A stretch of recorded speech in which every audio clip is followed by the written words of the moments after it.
Today I'm going to show you how to change a cabin air filter in a 2019 Toyota Camry. Put the part number in the description below. What you want to do is come down to your glove box and open this up, and come down to your glove box and come in here. You're going to pull that tab off.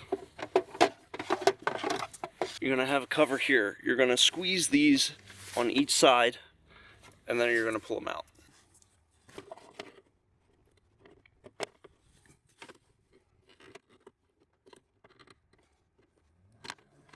Take that off. Then you're going to come in here.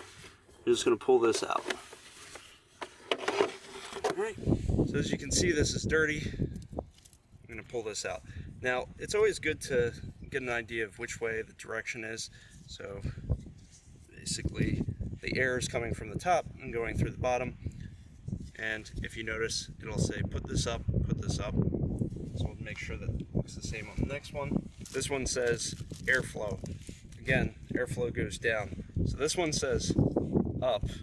This one actually has to go arrow down because it says airflow, because the airflow comes from this side and goes through it. So that can be a little confusing. So you can see the difference between a clean one and a dirty one. I'm just going to slide this little accordion in.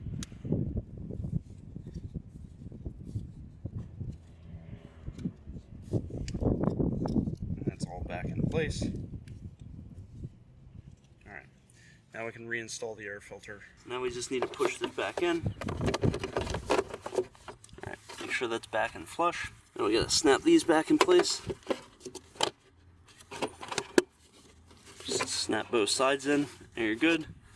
Now we just need to put the cover on. So with this, you notice there's two tabs on the left.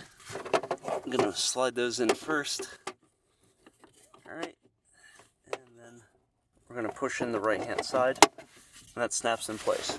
So that's how you replace your cabin air filter on a 2019 Toyota Camry. Thank you for watching. Please subscribe and have a great day.